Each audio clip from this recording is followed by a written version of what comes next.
Notizie Oggi è una produzione di Canale Italia.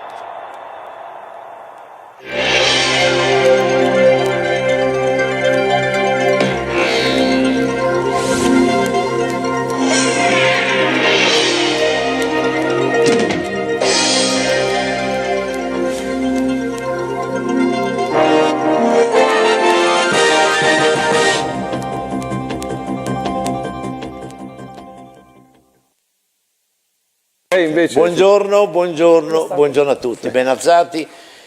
Qua incomincia a piovere, c'è l'allerta, dicono, è arrivato un comunicato ieri, tutte le scuole di ogni ordine e grado sono chiuse perché il maltempo imperverse. È incominciato già a piovere, che Dio lo comanda, insomma, quindi lo dico a tutti, almeno qua nella provincia di Padova, state attenti perché piove a dirotto, quindi prima di mettervi in macchina a uscire e poi così, insomma, quando sei qua pensi ai figli che devono andare a lavoro questo tempo, mamma mia Signore. Comunque dai, buongiorno a Raffaele Padrone. Buongiorno. Raffaele Padrone, per esempio, tanto per capire, fa parte del sindacato di polizia FSP. Che vuol dire? Federazione Sindacale della Polizia di Stato. Polizia di Stato. UGL Polizia. Hai un ruolo segretario? Sono vice segretario nazionale. Vice segretario nazionale. E segretario provinciale chiaramente della città di Pordenone. Sei una persona importante, insomma. Se no non sarei qui. No. Buongiorno invece a Sandra Zambon. Buongiorno. Sandra, io ho scritto opinionista, dai. Benissimo. Così vediamo un pochettino ogni tanto, sì. Sentiamo qual è il parere, come sta vivendo una signora, una padrona di casa, insomma, una commerciante anche, esatto. Come vive questa situazione sociopolitica, insomma. Certo. Tahir Jafarizad, che è presidente del Netadei. Buongiorno. Tahir sta lottando da una vita contro le spose bambine, poi vi faremo vedere un cortometraggio che durerà 3 minuti e mezzo, che abbiamo già pronto in regia. Vi farò vedere questo filmato perché noi non ci siamo stancati e poi tra l'altro abbiamo detto portiamolo, facciamolo vedere, poi dopo quello che è successo a Roma, che tra l'altro dicono qualcuno, ma a volte mi fa ridere e lo chiederò subito come opinione all'amico Luigi Iacono. Buongiorno a Luigi. E Luigi rappresenta Veneto Vivo, mi pare, vero? Sì, l'associazione diciamo cultural politico, diciamo. Politica culturale, sì, costituita da Simonetta Rubinato, che ha come obiettivo quello di promuovere classe dirigente, l'autonomia del Veneto e fare una battaglia di attenzione a questo percorso che è in atto anche per della legge che vorrebbe dare più poteri al Veneto. Ma noi lo vediamo come prototipo, un esempio che può essere esteso anche alle altre regioni. Tahir, tu che hai sempre lottato e stai lottando perché questo obbrobrio dello sposalizio di questi maiali con le spose bambine, insomma, possa avere un termine, come hai visto questa situazione?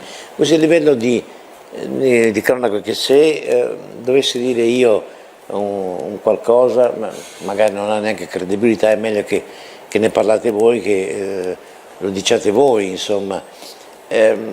Adesso addirittura stanno dicendo ma c'era anche un italiano, perché è stato quell'italiano che ha portato le prime pasticche a questa ragazza per stordirla e poi per poter dare la possibilità ai neri di poterla stuprare a turno, perché erano lì uno dietro l'altro, aspettavano il loro turno. È qualcosa di vergognosamente indecoroso, insomma. Non ci voglio neanche pensare, povera creatura. Cioè, io penso che la delinquenza non ha un colore politico, né tantomeno appartiene ad una nazione ben precisa, appartiene alla nostra società, punto e basta. Però in quel caso là La situazione davvero è drammatica. Io quando ho letto sulla stampa nazionale sono rimasto sbalordito. Come è possibile nel XXI secolo succeda una cosa del genere? Poi noi vediamo anche a livello nazionale ci sono centinaia di case che sono state occupate abusivamente, però questo succede da parecchi anni, non ne stiamo parlando di un partito specifico, appartiene purtroppo alla cultura di questo paese. Per quanto riguarda la sicurezza, visto che abbiamo anche un rappresentante della polizia qui, ci potrà dare anche delle spiegazioni. Come mai un paese in cui la presenza di immigrati, che noi spesso parliamo di questo, che è abbastanza alta, che in realtà non è assolutamente vero, perché la Germania è riuscita ad avere più di 1,5 milioni di immigrati nell'arco di neanche due anni e mezzo, loro riescono a gestire. Qui no, qui i delinquenti hanno le mani libere, fanno quello che vogliono, basta vedere. Ma perché? Perché non ci sono delle leggi adeguate. Allora, io ti faccio un esempio banale, perché visto che il nostro amico poliziotto viene da Pordenone, dove vivo anche io, conosco molto bene quella città. Io sono in contatto con parecchi immigrati. Mi ricordo anche più di 30 anni fa ho fondato la prima associazione immigrati nel Friuli Venezia Giulia, per cui conosco molto bene. Appunto io odio chi viene a spacciare la droga nella mia regione o nel mio paese, punto e basta. Allora se scopro uno che commette un reato così grave, sono il primo a denunciare. Io mi ricordo alcuni mesi fa, alcuni ragazzi provenienti Pakistan, Afghanistan sono stati da me a dire che appunto tra di noi ci sono tanti che spacciano la droga, però cosa possiamo fare? L'unica cosa è denunciare questi signori. Loro hanno denunciato, dobbiamo dire anche questo, visto che c'è lui, loro hanno denunciato, nell'arco di quasi 3 mesi fa noi abbiamo visto l'elicottero, centinaia di poliziotti hanno arrestato 22 questi delinquenti, nell'arco di pochi giorni tutti erano a casa. Poi questi ragazzi vengono da me, ho detto Tahir, tu ci dici che noi denunciamo questi criminali, come mai tutti sono fuori, tranne mi pare 2 o 3? Ho detto purtroppo la legge italiana è questa. Io ho subito chiamato la stampa, dico anche questo purtroppo, ho chiamato la stampa, loro giustamente hanno rilasciato un'intervista senza il loro nome e cognome. Il giorno dopo alcune cooperative che lavorano nel campo di immigrazione avevano attaccato questa prima pagina del Messaggero Veneto nei loro uffici, volevano sapere chi erano quei 2 che avevano denunciato questi delinquenti. Vuol dire che non esiste nessuna collaborazione tra gente per bene. Chi dovrebbe difendersi, perché noi molto spesso attacchiamo anche la polizia che non fa il suo lavoro, in realtà poveretti fanno fin troppo per i cittadini e sono anche loro abbandonati per conto mio, quello che mi riguarda, dallo Stato, insomma, perché non dimentichiamo che non hanno benzina, non hanno mezzi, quando qualcuno picchia un qualcosa diventano assassini, tutti contro questo poliziotto. Ecco, come state vivendo voi questa situazione? Ma io inizio subito il mio discorso dopo le parole del mio amico. Lui ha detto che i delinquenti hanno le mani libere, perché la polizia ha le mani legate. Ha le mani legate perché mancano delle leggi speciali che servano alle forze dell'ordine per poter intervenire. Cioè è inutile che noi nelle strade magari quello che manca sono, guarda, solo nella Polizia di Stato mancano 23.000 uomini. Ma dicono che viviamo in uno stato di polizia, sì, perché però, sono troppi poliziotti, sì, questo è quello che dicono. Sì, si dice dal dire il fare, sai, no? Come dice il detto. Quindi ricordiamo che sono 23.000 a livello nazionale? A livello nazionale, sì. Ci sono questure sotto organico, ci sono dei commissariati che chiudono, ci sono delle strutture che hanno già perso gran parte del personale, magari vivono ancora con 3-4 persone. Adesso il nuovo decreto firmato da Salvini ha bloccato chiaramente queste chiusure, perché ha capito che ci troviamo in una situazione così tragica. Anzi, nel suo decreto, avrei letto, sicuramente c'è un'assunzione di 10.000 uomini. Il problema è che io dico ai telespettatori che anche se si partisse domani mattina, a parte che il decreto mi pare passi in Senato in questi giorni, ma anche se si partisse domani mattina con il via a queste assunzioni, tra tutto l'iter burocratico e poi l'iter sanitario per l'accertamento delle persone che si vogliono arruolare, passano minimo 3 anni, quindi per avere nella strada questi poliziotti non meno di 3 anni, non meno, tra corso, accertamenti, prove, non meno di 3 anni, quindi parliamo sempre di una carenza che è di 2.000 uomini che ogni mese vanno in pensione, quindi continuiamo a avere queste grosse perdite. Ma quello che dicevo prima, la polizia, se noi ne riversiamo in strada 10.000 domani mattina e hanno le stesse condizioni lavorative che hanno oggi,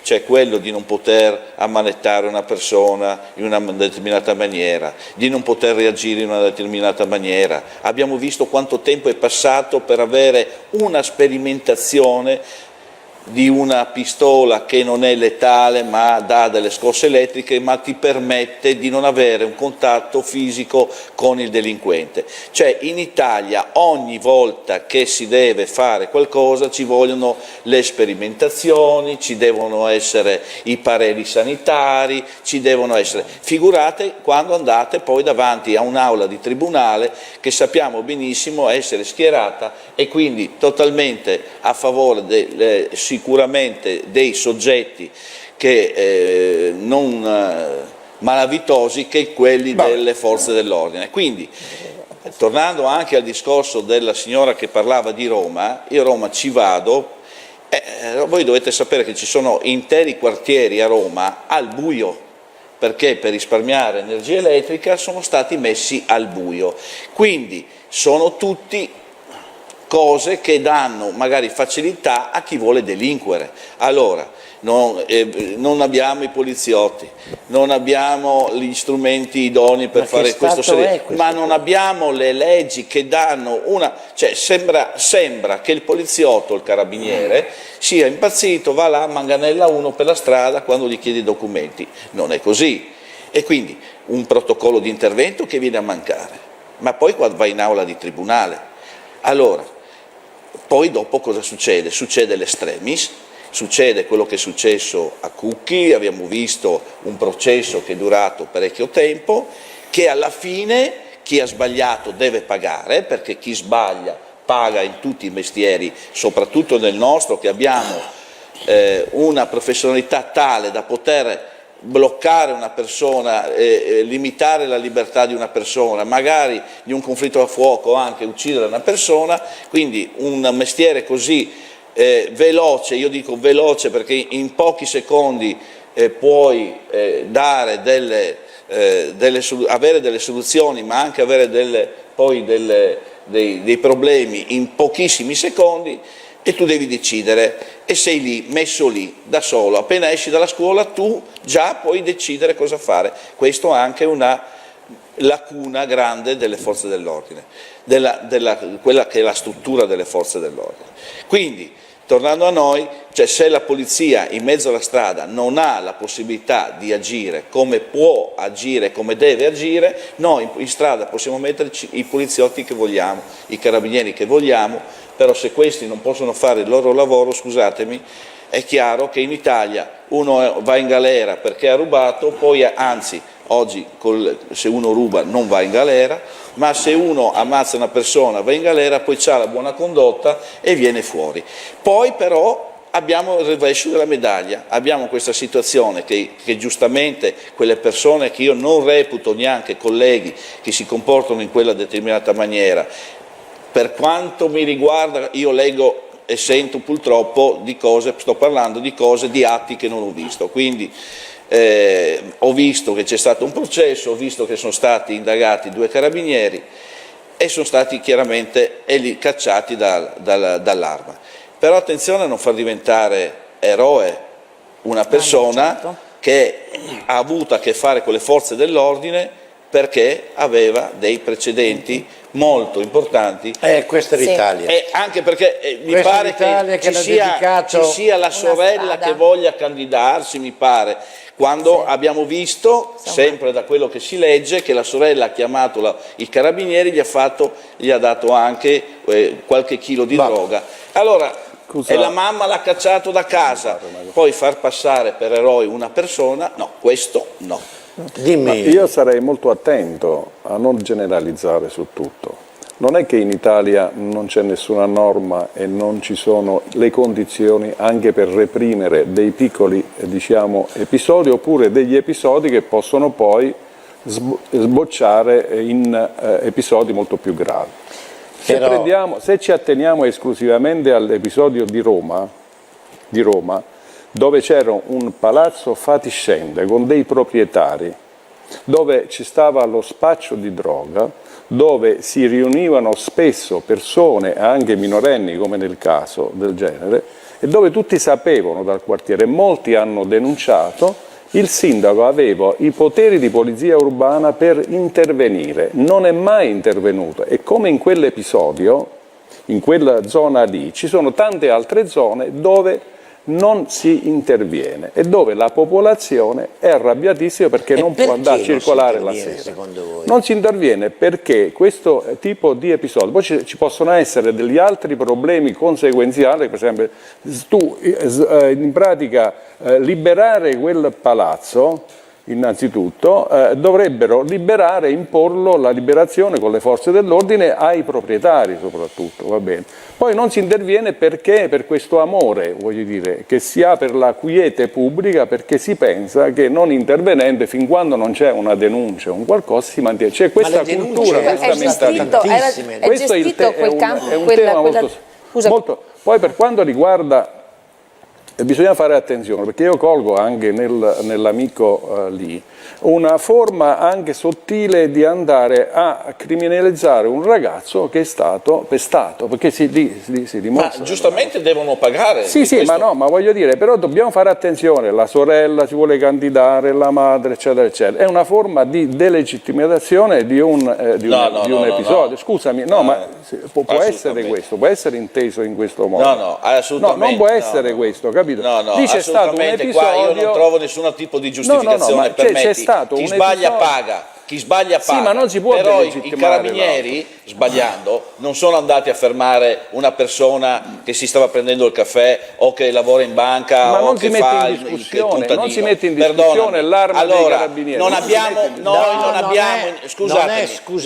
Noi non abbiamo in Italia una stanza di Parlamento intitolata a un carabiniere, a un poliziotto che abbia perso la vita e quindi lasciato genitori e figli, intitolata a lui. Permettimi, guarda chi abbiamo intitolato a Giuliani, a questo, a quell'altro, tutte persone ammazzate dalla polizia dei carabinieri. Non è così. Questo non c'è ombra di... È non così. è così. Non è così. Pronto, Chi non possiamo nascondere. Chi è? Pronto, sono Alessandro da Roma. Buongiorno Alessandro. Buongiorno a lei professore e a tutti i suoi ospiti. Prego. Buongiorno a lei e ai suoi ospiti. Professore. Buongiorno, grazie. La mia telefonata è riguarda soltanto 2 piccoli episodi, interventi che hanno fatto i suoi ospiti. Il primo di una signora che ha parlato, mi sembra sufficientemente bene, della sindachessa.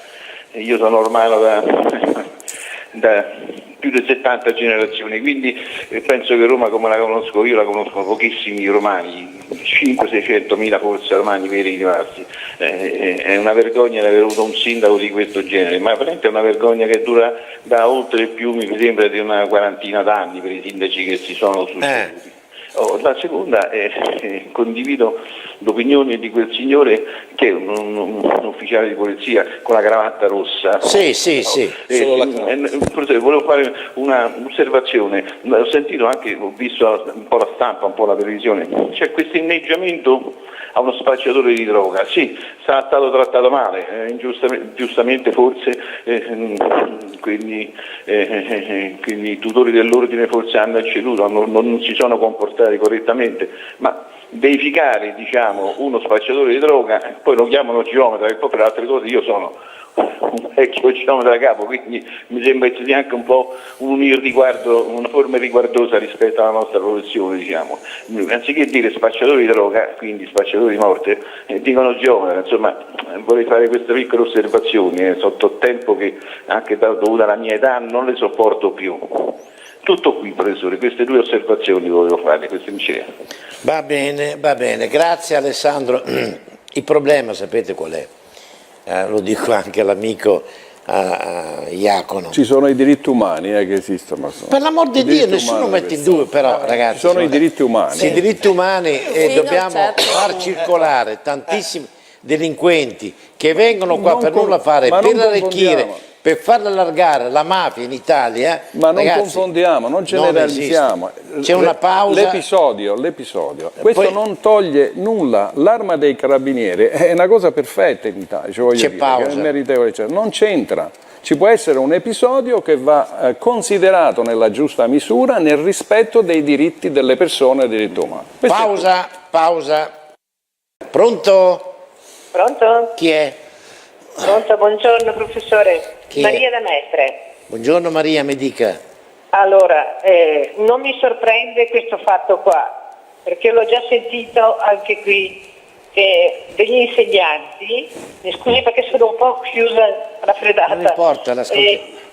Che un insegnante ha detto degli alunni delle elementari: tu sei una bambina, però guarda che potresti diventare anche un maschio, per dire. Quindi non mi sorprende niente, perché ci sono anche di questi insegnanti.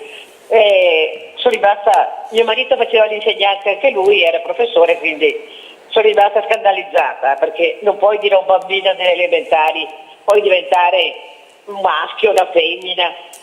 Insomma, non si cresce così.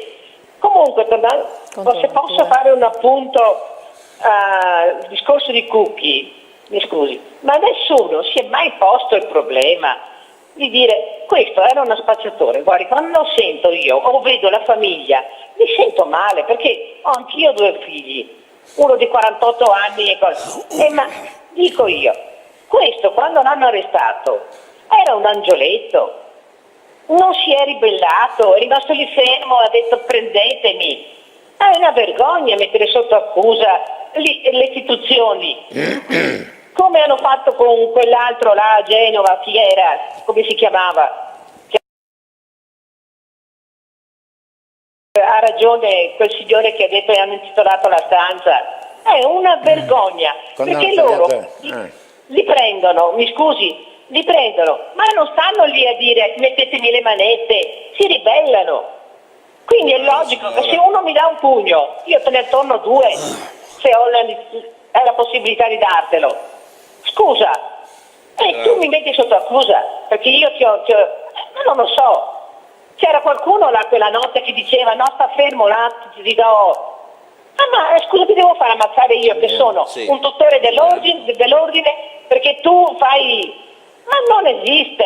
C'è la sorella che mi fa letteralmente venire non so che cosa, la letterizia. Grazie Maria. Grazie. Cercate di essere più brevi. Ma è questo, no? No, fatta senatrice poi la mamma di Giuliani, mi pare, Sì, è stata fatta senatrice. Sì. È stato, sembra, la sinistra che l'ha intitolata vabbè, che poi l'aula. sai, le organizzazioni politiche hanno fatto diventare Ilona Staller deputata e c'è stato un casino allora, nella storia vergognosa. Si parlava fuori onda prima, no, di questa cosa che ha detto la signora, e purtroppo voi qua sicuramente no, non credo insomma, che abbiate un passato nelle forze dell'ordine. Chi ci ascolta a casa, magari qualche collega se ci ascolta a casa, bene, anzi lo invito a intervenire.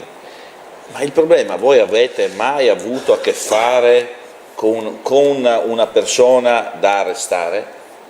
Cioè, voi non avete idea il comportamento che hanno queste persone, soprattutto magari se anche sotto l'effetto della droga, e riuscire a portarlo senza veramente ferire lui, senza creare lesioni, in ufficio.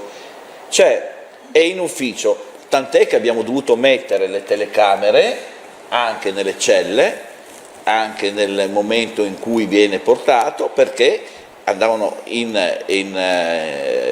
galera troppi poliziotti, quindi abbiamo dovuto tutelare il nostro personale mettendo anche delle telecamere all'interno delle celle di sicurezza di ogni questura o commissariato. E in più dobbiamo avere una persona che lo guarda. In più cosa succede? E mi riallaccio al discorso delle forze dell'ordine: quando arrestano una persona non è come nei film che si vede, non è come i sceneggiati che si vede quando si porta in ufficio una persona, non è così, non sono questi i film che ci sono quando siamo in Italia, quando portiamo dentro una persona, signori. Quando portiamo dietro una persona c'è un iter che voi non avete idea, un iter, e sa cosa succede con questo iter? Che a me interessa, che noi blocchiamo una macchina per identificare questa persona, blocchiamo una macchina delle forze dell'ordine e magari ne hai due in una città, la città è scoperta per altre tipologie di reato. Questo è il problema, non sono i film. Pronto? Buongiorno signor Monaco, Giovanni da Pordenone. Buongiorno Giovanni. Vorrei interloquire con quel signore delle forze dell'ordine. Sì.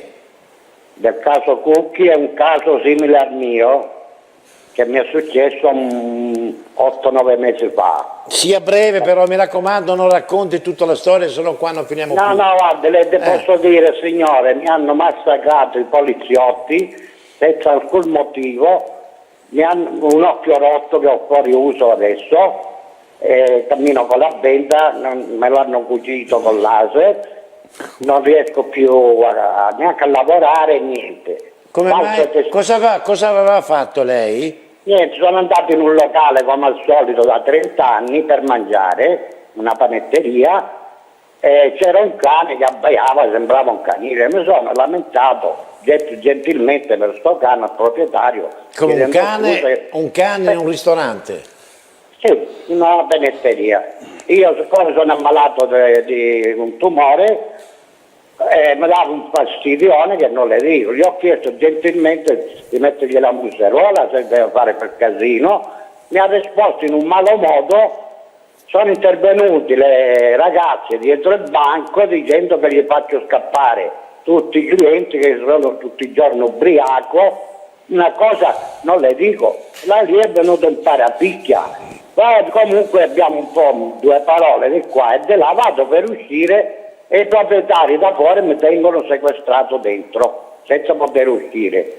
All'arrivo della pattuglia il proprietario molla la porta e l'altro me la tiene, me la lascia, si apre questa porta e mi dà un pugno nell'occhio. Ero appena stato operato di cataratta, mi metto la mano sull'occhio, mi vedo un sangue, mi trovo per terra incosciente. Arriva la pattuglia, mi tira su, non vedevo più perché il sangue sinistro che devo fare la cataratta, che vedo il 40%, non mi sono neanche accorto che erano loro, ho sbraitato le braccia.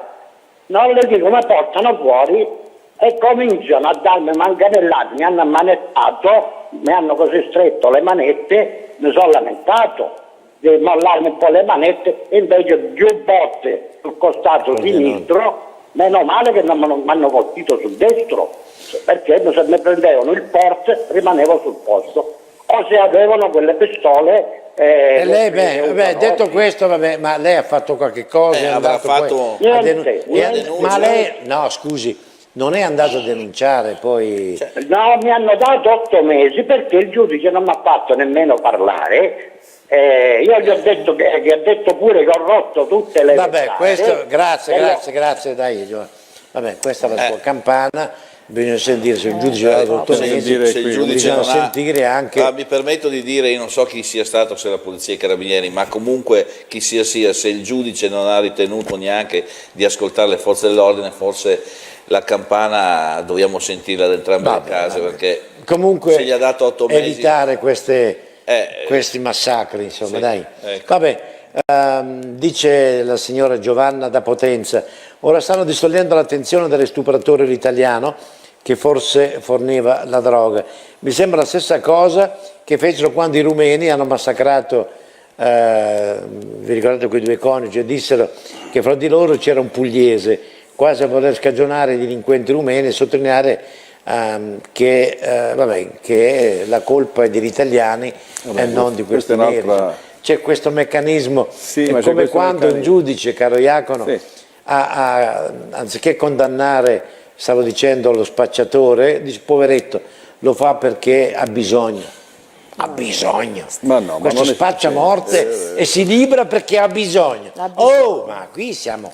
Ma il problema è che in Italia si fa poco per lottare lo spaccio di droga, non si fa molto perché ci sono altri reati anche sotto l'aspetto politico più utili per chiedere voti, eccetera. Questo è il tema.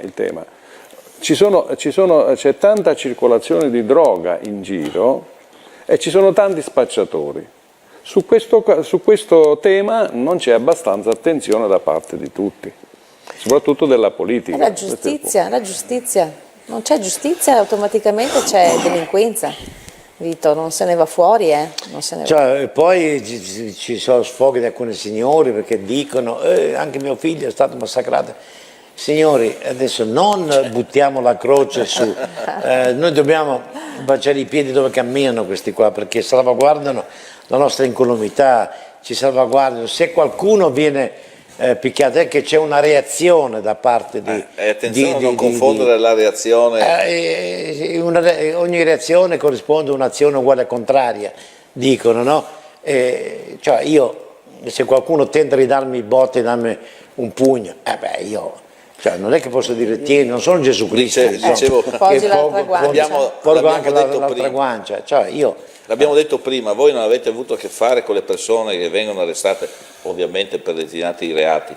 E poi un'altra cosa, sai, la gran parte di questi stranieri che noi prendiamo perché spacciano droga, anche gli ultimi di cui parlava con l'ultima retata che è stata fatta a Pordenone in questi ultimi mesi, portati in ufficio, ma ho detto, ma perché fate queste cose qui? Ma noi è il nostro lavoro, perché? Noi lavoriamo. Questa è la risposta, Vito. Cioè, noi lavoriamo. Sì. Cioè, se vi pare che questa sia la risposta, vabbè, questo sarà il lavoro, cambieremo lavoro tutti quanti, forse più redditizio, perché noi in polizia, io almeno seduto in questi teleschermi, in altre televisioni, non ho mai parlato di quanto è lo stipendio di un poliziotto. Mai.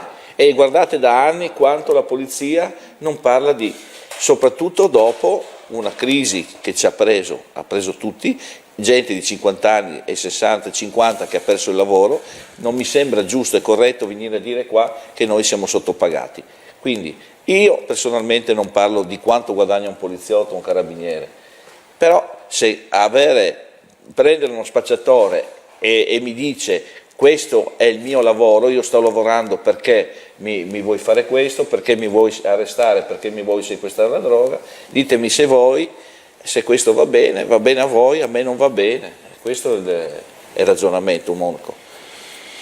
Allora, sono Merida e di Galliera, volevo segnalare che quando è accaduto a San Lorenzo era in una proprietà privata, per esattezza del fratello di Veltroni. Esatto. Questa è una notizia. L'ho sentita. Io non lo sapevo. Non l'ha sentita? No, giuro. Sì. Lo doveva gestire lui praticamente, il fratello di Chiedo al rappresentante delle forze dell'ordine, questo signore non dovrebbe rispondere per quanto è successo in casa sua? Certo, nessuno ne parla. No, ma ne risponderà, si parlava fuori, e qualsiasi attività illecita venga fatta nella tua proprietà ne rispondi tu, quindi è legge, questo ne risponderà. Pronto?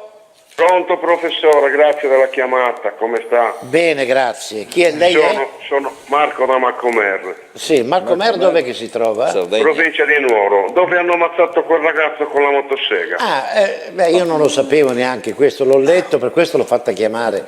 Cos'è successo? Cos'è successo? È successo che un ragazzino di 18 anni aveva un debito di un po' di fumo, diciamo erba, non ce l'ha fatta pagare il debito, l'hanno Ho capito, sì. L'hanno portato in una campagna lì a Ghilarza e l'hanno ammazzato. Ascolti, io vorrei dire questo, ma Matteo Salvini dov'è? Cioè non ha detto una parola. Poi un'altra cosa, ci sono carabinieri, poliziotti che spacciano cocaina, eroina, è la verità, perché sono in tutti i social, Matteo Salvini. Guarda, mi dispiace perché io sono stato. Guarda, lasciamolo parlare.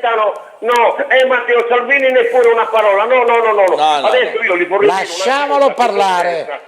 Vorrei dire una cosa che è successa a me personalmente. Allora, 1992, Zanzibar, Genova, in un night, sono entrato, ho preso una ragazza. L'ho presa, c'era un ispettore di polizia. Mi ha detto: tu quella ragazza lì non la devi prendere perché esce con me. Allora se questa ragazza esce con te, tu non la fai lavorare in un night.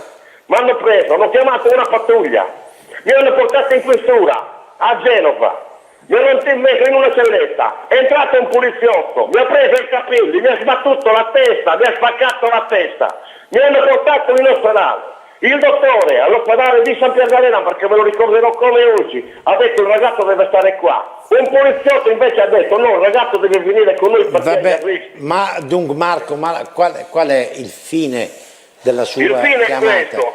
Che cosa vuol dirci con questa Voglio dire che gli spacciatori non sono solo gli italiani, sono anche nelle forze dell'ordine. Siamo tutti colpevoli in questa Italia, perché gli spacciatori sono anche nelle forze dell'ordine. Guardi nei social, denunciati. Vabbè, grazie, basta così, grazie. No Marco, guarda, ti voglio bene perché io a Ghilarza ci venivo per passare il tempo, io ero ad Abbasanta, quindi Ghilarza è l'unico paesino dove ti dava la possibilità in libera uscita di andarci, quindi conosco il territorio, mi dispiace solo per questo. Però ti voglio dire, i buoni e i cattivi ci stanno da tutte le parti? Ovvio, credo che sia stupido dire, però individuare un collega, l'ho detto all'inizio trasmissione, un collega, e per infangare gli altri 100.000, magari fossimo 100.000, non mi sta bene. Quindi qualsiasi persona abbia avuto a che fare con dei colleghi che a loro dire ritengono si siano comportati male, allora c'è una procura, esci dalla questura, dai carabinieri, dalla casa dei carabinieri, vai in procura e denuncia il fatto.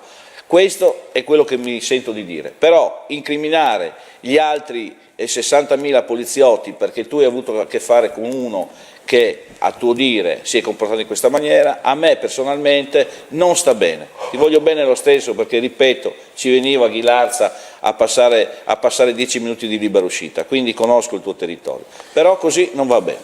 Buongiorno, dice, chi è questo? Niente, non lo leggo perché è senza nome, mi dispiace, ho detto che quelli che non hanno nome dovete dichiarare chi siete, altrimenti non ne veniamo fuori. Martini. Pronto? Pronto? Chi è? Buongiorno, dottor Monaco, sono Gabriele Porcello dalla casa di riposo di Montetta, saluto lei e gli ospiti. Non mi dica sempre le stesse robe, Gabriele, non mi chiami per dirmi le stesse robe. No, le prometto che tutto dirò tutt'altro. Mi dica. Allora, il fatto delle case occupate è perché non c'è mai stato un valido piano case.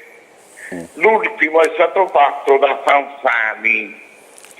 Poi al rappresentante della polizia, nessuno si sogna di dire che la polizia è benemerita come i carabinieri, guardia di finanza e che altro, però dobbiamo essere sinceri, come la Chiesa, come tante altre cose, non c'è una istituzione pulita, ci sono i delinquenti e ci sono quelli che la divisa la indossano per il bene della collettività.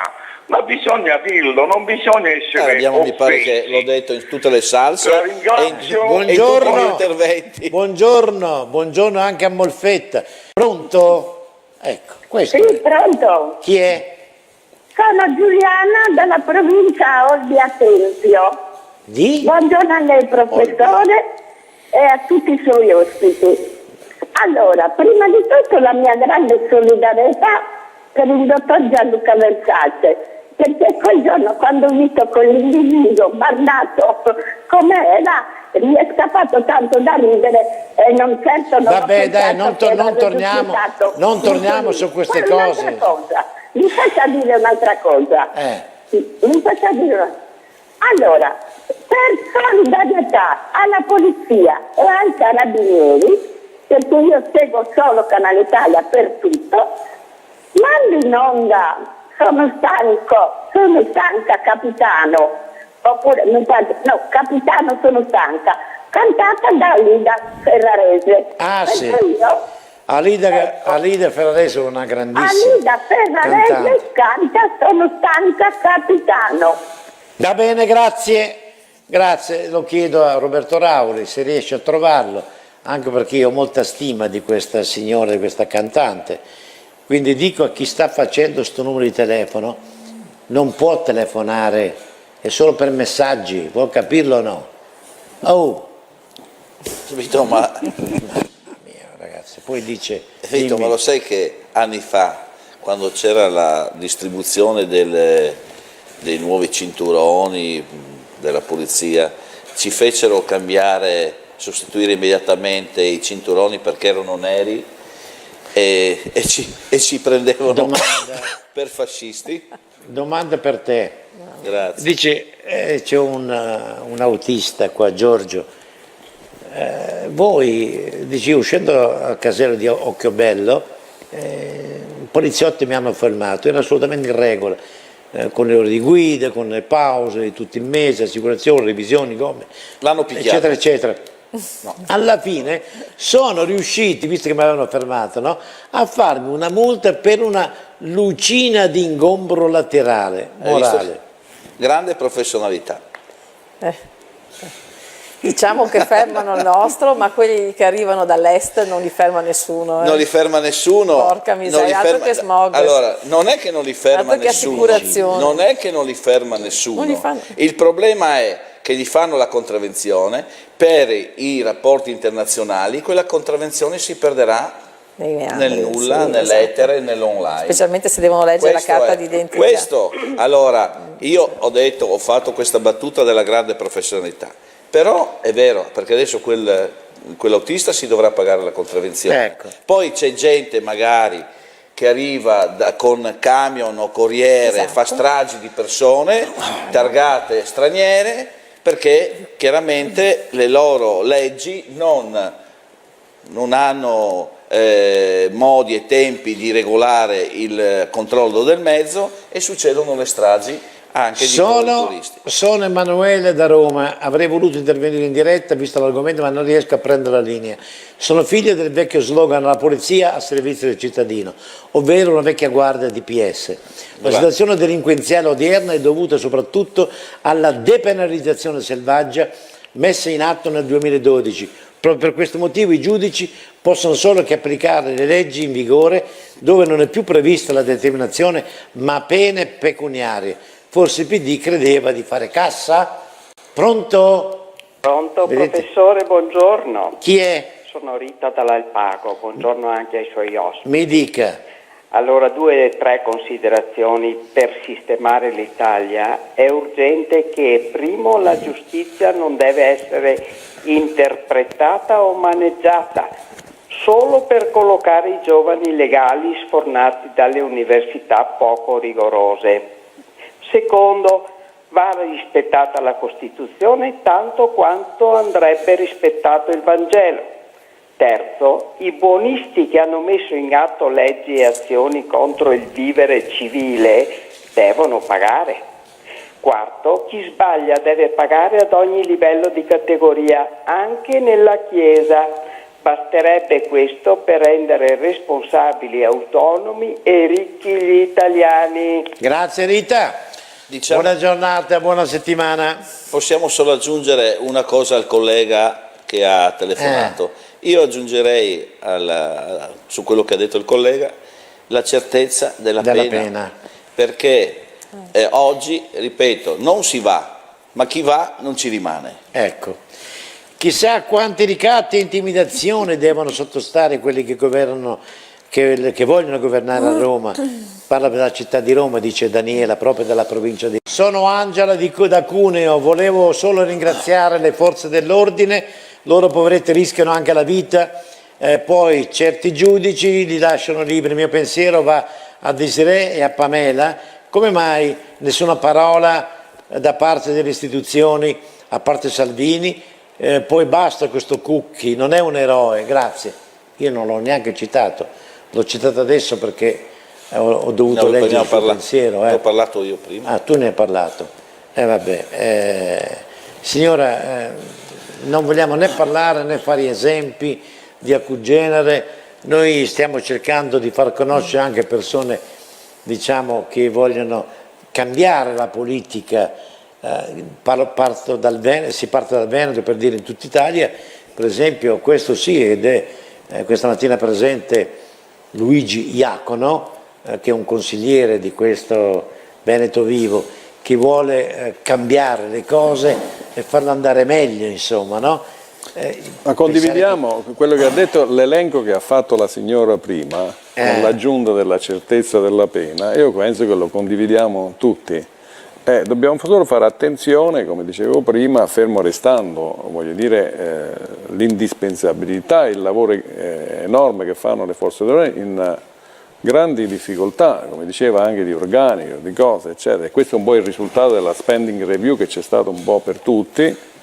Ecco, dobbiamo fare attenzione a non diventare dei tifosi, perché poi quando diventiamo dei tifosi facciamo fatica a valorizzare quello che poi è il problema. E a fare danni anche, a fare danni. Sì. Dice Guglielmo da Piacenza, il fisco italiano ha chiesto 5 milioni a 24 africani narcotrafficanti.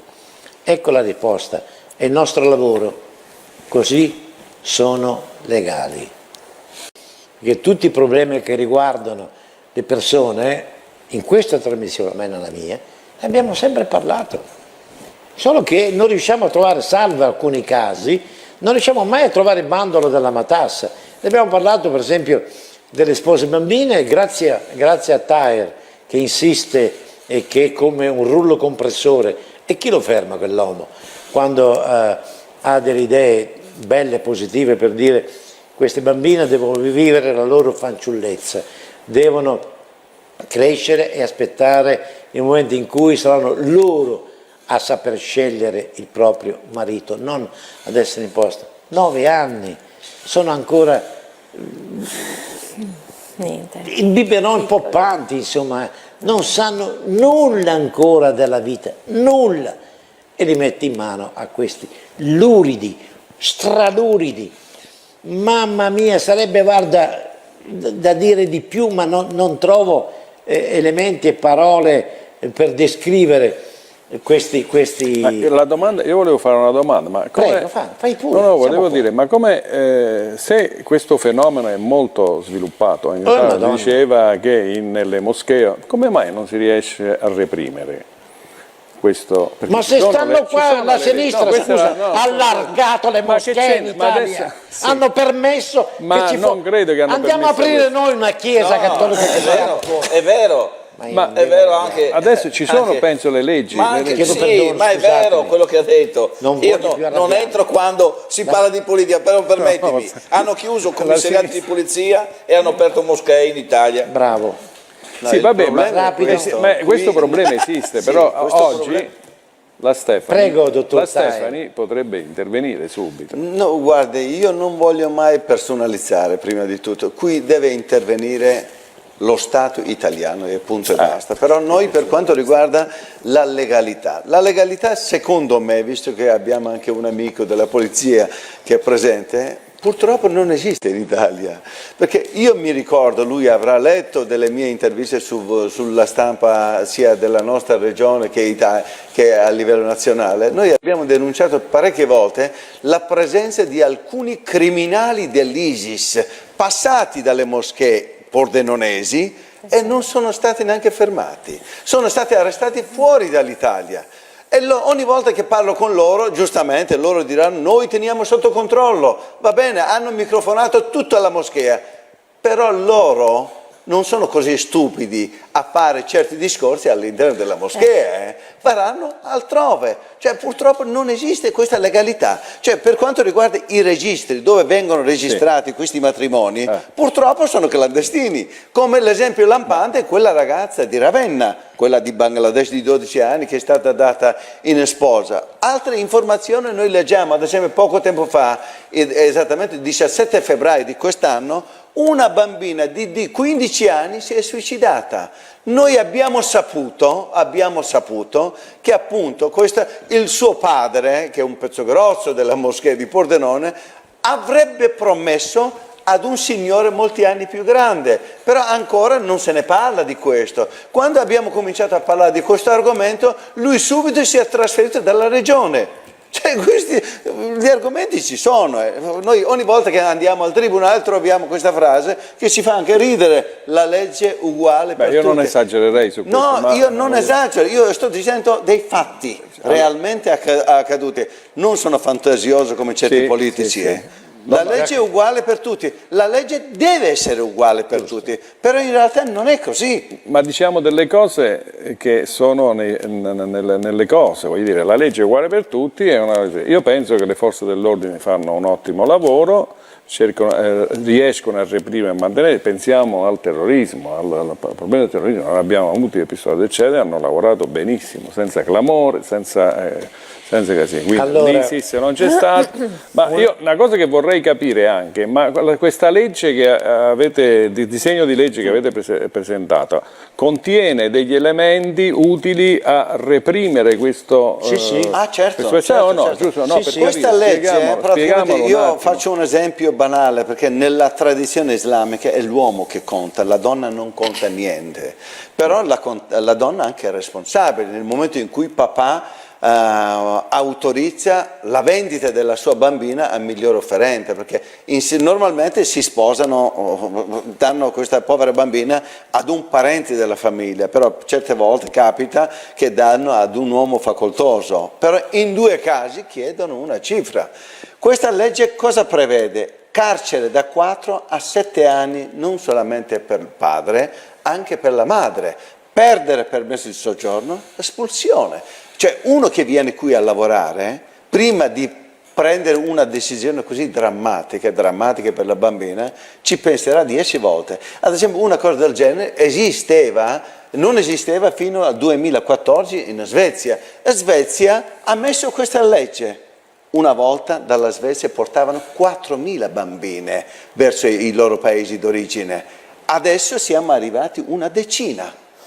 Cioè, questa è la potenzialità della legge. La legge deve essere applicata, rispettata e pubblicizzata. È quello che faremo noi subito dopo dell'approvazione di questa legge in tutte le scuole italiane, quello che noi abbiamo chiesto. Poi oltre a questo noi abbiamo chiesto il divieto per le bambine di portare il velo. Questa è una cosa essenziale. Se arrivano dopo all'età di 18 anni, se vogliono portare, sono legittimate le donne di portare il velo. Per le bambine sono sacrosante, vanno rispettate. Una notizia di cronaca, va detta anche questo: a Giacarta un aereo, non so se lo sapete, è precipitato e ci sono la bellezza di 188 persone che sono morte a Giacarta. Un Boeing, pensate, aveva soltanto 800 ore di voli. Nuovo. Quindi nuovo, era stata costruita da poco. Non si sa il perché e per come, è successo proprio in questa notte, insomma. Poi tutti i dettagli nelle prossime Speriamo che non c'entri il terrorismo. Notizie. Speriamo.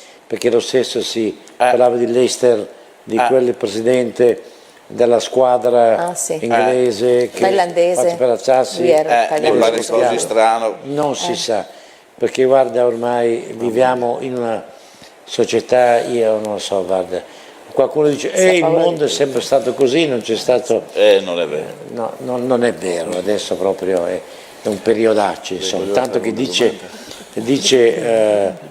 un qualcuno, ragazzi, bisogna avere più rispetto umano. Ma sai Monaco, adesso abbiamo toccato questo argomento, mi viene in mente un paio di anni fa, quando abbiamo attuato nuovi sistemi di sicurezza agli aeroporti, ma ne parlai mi pare anche qua, installammo delle apparecchiature elettroniche un po' più sofisticate per la ricerca di ordini, insomma per il controllo dei bagagli. Bene, siccome a Roma Fiumicino si formavano delle code immense, proteste a non finire. Quindi, sai, e io mi auspico che non sia un problema di terrorismo anche questo, però tanto per far capire com'è la mentalità italiana, mentre se vai all'estero e arrivi e magari sei nato in un paese straniero, hai il passaporto che dà un fastidio perché magari c'è scritto che sei nato in un paese estero, o magari arabo, e vuoi andare a New York, vuoi andare in qualsiasi altra parte. Io ho mio cognato che è nato da genitori italiani, è nato a Tripoli, ha questi grossi problemi, ovvero se lui si presenta deve andare in Cina, deve andare in America, c'è scritto nato a Tripoli, quando arriva lì mi ha detto se non è un'ora di interrogatorio perché per come, ed ha visti e lavora quindi sempre all'estero, immaginate cosa succede. In Italia la gente si lamenta perché ci sono i controlli troppo lunghi, troppo sofisticati, si formano le code. E allora dove vogliamo andare? Pronto? Pronto? Pronto? Chi è? Buongiorno, professore, sono Renzo dalla provincia di Torino. Buongiorno Renzo. Non faccio freddure perché tanto l'Italia è una barzelletta, quindi stavo a scegliere cosa meglio proporre. Allora, mi pare che l'80% delle leggi siano incostituzionali. Se noi prendiamo ad esempio l'articolo 14, il domicilio è inviolabile, però c'è sempre qualcuno che aggira questa legge per fare qualcosa a favore di chi delinque. L'articolo 3, tutti i cittadini sono uguali davanti alla legge e quindi anche lo statuto dei lavoratori, come avete accennato poc'anzi, dovrebbe essere applicato sia nel privato che nella pubblica amministrazione per non avere cittadini di serie A e cittadini di serie B. Inoltre bisognerebbe che per ogni legge che ci viene imposta si dicesse chi è il promotore e coloro che lo hanno approvato. Per quanto riguarda invece la sicurezza in genere delle forze dell'ordine, nel 2016 il generale Pappalardo, era il mese di ottobre, disse nella sua trasmissione che i carabinieri sono 110.000 e svolgono il 65% degli interventi di pubblica sicurezza. 350.000 sono le altre forze varie. Poi si legge che abbiamo ancora 137 militari nelle caserme che non si sa che cosa facciano e abbiamo in tutta Italia almeno 50.000 nella vigilanza privata. Vuol dire all'incirca 650.000 persone adibite al discorso sicurezza. Se tanto mi dà tanto vuol dire uno almeno ogni 100 abitanti, oppure se preferisce 2 personaggi del genere ogni chilometro quadrato, montagne comprese. Ma quanto si aspetta ancora per avere un corpo unico che sia veramente efficiente e che non si pettino i piedi uno con l'altro? Questo lo ha detto e ribadito anche Salvatore da Palermo, Nicola da Parma, ma nessuno qui c'è prende provvedimenti. un Noi, numeri non anche se sono facciamo quelli una che denuncia o sono. chiediamo Non c'è- una miglioria a questo paese, i politici Non c'è una impiegano collaborazione. degli anni per arrivare al succo del discorso. Io vorrei che le cose fossero accelerate leggermente. Io Va bene. penso che il civile dovrebbe essere così. Vi Grazie. ringrazio dello spazio, buongiorno e buon lunedì a tutti. Grazie e noi auguriamo tutta buona settimana. Che c'è? Questo problema è un problema No, nostro. ma quei Questo è un numeri non problema. sono più così.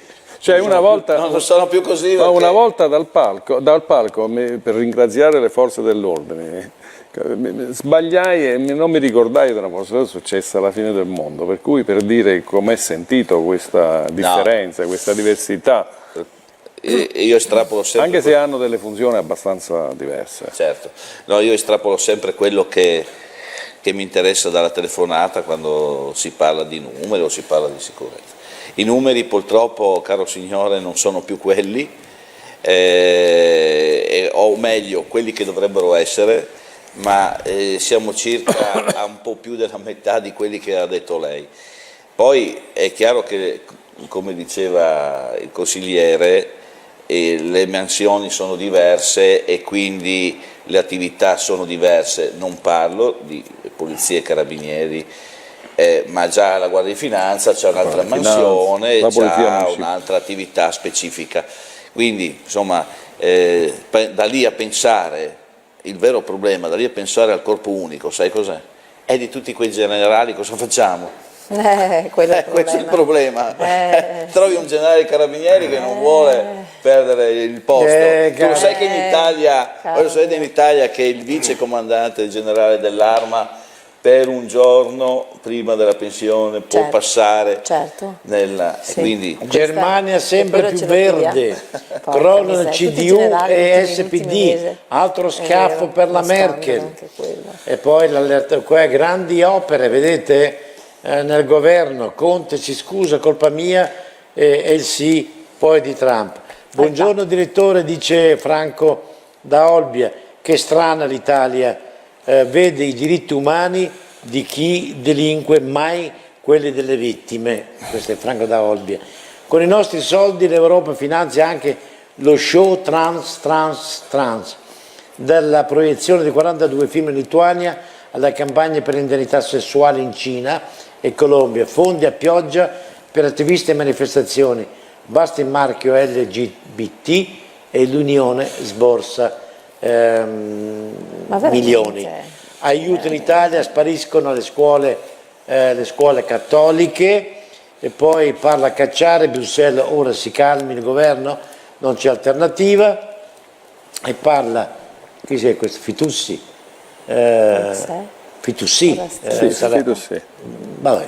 Bruxelles ora stia zitta, il governo deve andare avanti.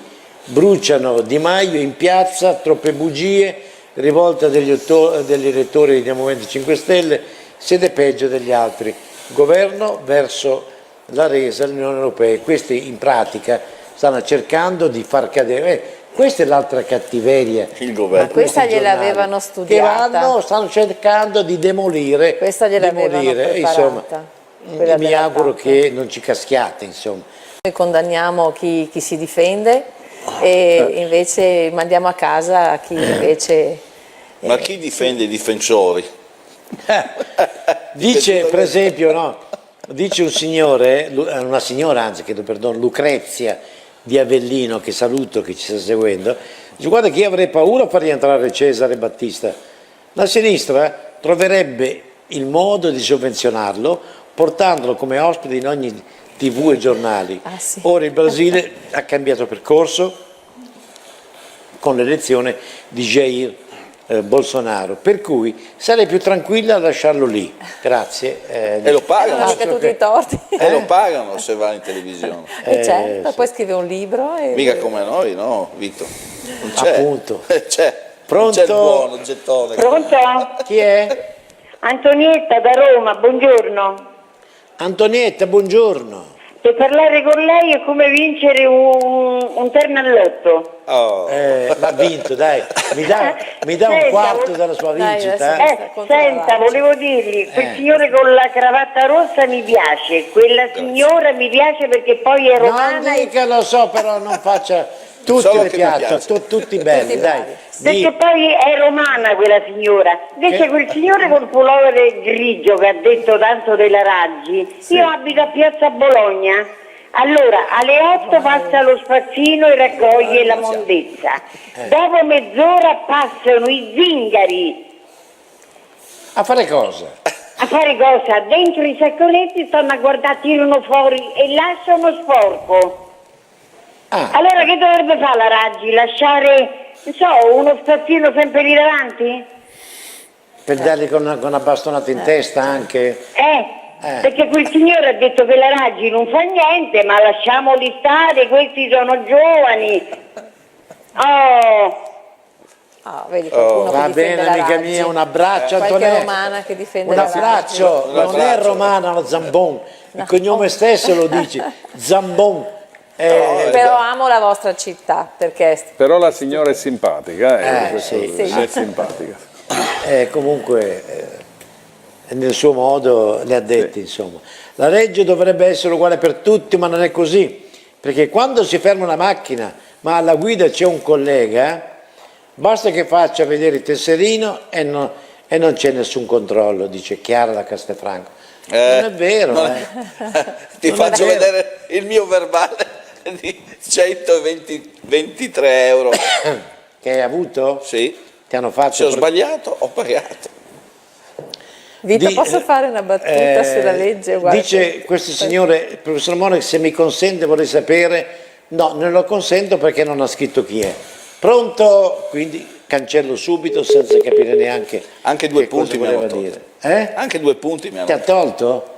Ha fatto bene, se è sbagliato devi pagare. Che devo fare? Ragazzo, io mi ricordo anche mio fratello che era sulla strada, faceva il carabiniere, quindi guidava la Gazzella, e le postazioni lo fermavano, e mi dice che una volta ha fermato proprio un collega carabiniere al quale, avevo detto mio fratello sei una faccia tosta comunque, al quale ha fatto la multa perché aveva sbagliato, ma io sono un collega vostro, un carabiniere. I carabinieri che sbagliano devono pagare, ha detto, e gli ha fatto la multa. Quindi, vedete, questi sono proprio, come si dicono, quelli troppo ligi al dovere, però insomma è qualche giusto. cosa però ogni tanto, se non fa 130 all'ora dove si devono fare 50, vabbè, là vengono condannati e devono pagare, se no, ragazzi, un po' di buon senso ci vuole nella vita. Pronto? Pronto? Pronto? Chi è? Sono Franco da Napoli. Franco da Napoli. Napoli, 1-1 ieri sera, a Roma. E che diavolo, abbiamo perso il treno, mi dica. La palla è rotonda, si dice. Vede, è andato a far gol un nostro ex del Padova, il Sharawi, ha fatto gol, giocava con noi. Prego. Voglio fare una domanda prettamente al professor Monaco. Professore, mi dica. La vostra trasmissione del venerdì si riceve anche con il satellitare? Sì, 821. 800 no, perché io non riesco. 821. Sky 821. Sky, sì. No, non ho Sky. Non lo so, io so queste robe. C'ho solo la parabola. Amico mio. E il decoder satellitare. Sono ignorante, chiederò e la prossima volta lo dirò. Perché voi parlate professore, un attimo, lei ha parlato del digitale terrestre, però a me non è digitale terrestre, è decoder satellitare, è come il digitale, però invece di avere ho capito. Il massimo dell'italiano, ci sono quelle Franco, ho capito. Voglio dire questo. Ho capito. No, voglio dire un'altra cosa. Si sta sviluppando questa antenna per tutti gli extracomunitari che stanno in Italia, ce l'hanno tutti quanti. Bravo. Va bene, professore, allora poi Tu vedi subito dove abitano gli extracomunitari. Va bene? Come scusa? Dopo mi dite, cos'è? Cos'è che ha detto alla fine Franco? Va bene. Franco, cosa vuol sapere? Dice, lei me lo fa sapere nella... La prossima trasmissione. Non ne perdo nessuno. Va bene. Che col satellitare si prende. Perché risparmi di pagare un tecnico che poi mi dice non è possibile, va bene? Grazie. La ringrazio. Cos'è che voleva No, lui ha detto, cioè praticamente voi state sviluppando questa televisione, ma dovete sviluppare, dare la possibilità anche a lui, perché tutto quello che adesso vedo, tutto quello che... Gli stranieri... Tutti, tu vedi subito il condominio dove stanno gli stranieri, non serve andare a Roma a vedere dentro l'ex, hanno tutti la parabola, non si sa dove prendono i soldi per comprarsi la parabola, ma sta di fatto che tutti hanno la parabola. Allora voi non potete sviluppare la televisione solo per gli stranieri. Monaco, c'ha ragione un paesano mio là. Che mo volevo fare? Perché tu sei napoletano. Cassano Irpino, un bacio. Ah, che miseria. Sei terrone come me, insomma. Ma va. Pronto? Che belli, Dio. Che belli che siete. Pronto? Pronto? Chi è? Pronto? Sono un ex sottufficiale della Guardia di Finanza, voglio parlare al collega che diceva, Da dove chiama lei? Da dove chiama? Chi è? Da Piacenza. E diceva il collega che avevano tolto i cinturoni perché erano neri. Il collega deve dire pure che in manifestazione comunista con bandiere faccia e martello gridavano ai poliziotti Basco Nero, il suo posto è al cimitero, si ricorda collega? Grazie. Sì, mi ricordo, e ti do anche una notizia in più, caro collega. Vi ricordate quella professoressa che ha minacciato di morte durante un corteo? Famosa, sì. È stata arrestata in casa, gli hanno trovato chili di droga e quindi è stata arrestata. Questo era per fare un esempio di quello che succede negli ordini pubblici, Monaco, che è molto importante, lo dobbiamo ricordare. Se democraticamente tu puoi venire a manifestare, non significa che democraticamente tu possa indossare caschi, arrivare con scudi, arrivare con gommoni, questo è. E ogni volta, attenzione, ogni volta la polizia ci va di mezzo perché ha picchiato i manifestanti. Attenzione anche che c'era un certo Battista, mi pare di 5 Stelle, no? Mi pare. Di Battista, ecco, non mi interessa tanto la politica, ma sento dopo i nomi, che ha chiesto, fortunatamente non è passato questa cosa, ma ha chiesto ripetutamente al governo precedente di inserire, di mettere, di scrivere sui caschi il numero di matricola o il numero per identificare il collega. Cioè questa è una vergogna. È stato chiesto di mettere la telecamera durante l'ordine pubblico. Siamo veramente al ridicolo, caro collega, e ricordo questi episodi che tu hai ricordato, ma magari ti sfuggivano anche questi ultimi che sono ancora più gravi. Allora, dice, mi scuso per una vera democrazia, una vera dimenticanza, vabbè. Tenevo a far sapere alla persona che proponeva un'unificazione delle forze di polizia che i nostri politici non lo faranno mai. Il motivo è che una forza di polizia troppo forte e troppo potente li obbligherebbe tutti a rigare dritto, pena un possibile colpo di Stato. Prova ne è che il Presidente della Repubblica è anche capo delle forze armate. I nostri costituzionalisti, infatti, l'avevano previsto anche nei confronti dell'esercito, dice Vincenzo da Roma. Ed è vero, cioè tutti hanno previsto cose che... Ragazzi, tutti hanno fatto i propri interessi del proprio portafoglio. Comunque, noi abbiamo parlato del più del meno, è finito il tempo a disposizione. Volato via, sta piovendo a dirotto fuori. Sì. Speriamo che non straripino i fiumi. Io per salutare i telespettatori, per salutare gli ospiti che hai invitato insieme a me, io voglio dire qua, io spero che ci sia qualche politico, perché visto che la tua televisione sento gente che chiama da tutta parte d'Italia e anche fuori, perché non pensiamo di ripristinare il servizio di leva e magari anche il servizio. Ne parliamo in altre circostanze, dai amico mio. Ecco. Grazie a voi, buona settimana. Non dimenticate che domani c'è Gianluca Versace, quindi seguite con molta attenzione, va bene? Buona salute a tutti, dai, buona salute.